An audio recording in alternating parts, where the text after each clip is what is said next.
पावसाळा सुरू होताच धबधबे, किल्ले आणि निसर्गरम्य पर्यटन स्थळांवर पर्यटकांची मोठी गर्दी होत आहे.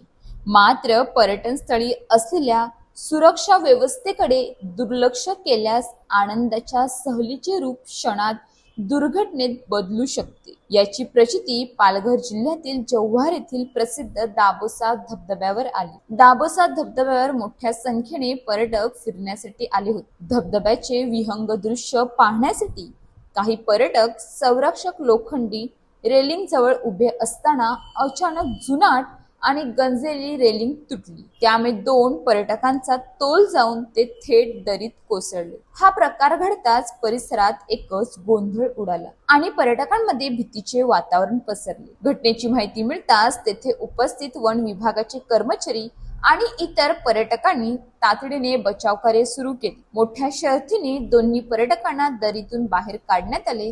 त्यांना तात्काळ उपचारासाठी रुग्णालयात दाखल करण्यात आले असून सुदैवाने दोघांची प्रकृती धोक्याबाहेर असल्याची माहिती मिळाली आहे.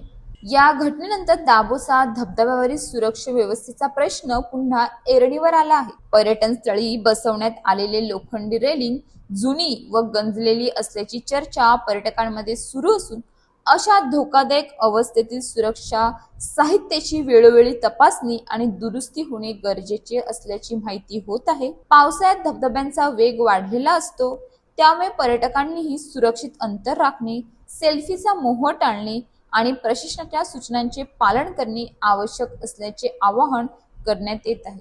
दुर्घटना टळली म्हणून नशीब बलवंत म्हणायचे, पण जीव गेल्यानंतर प्रशासन जागे होणार का?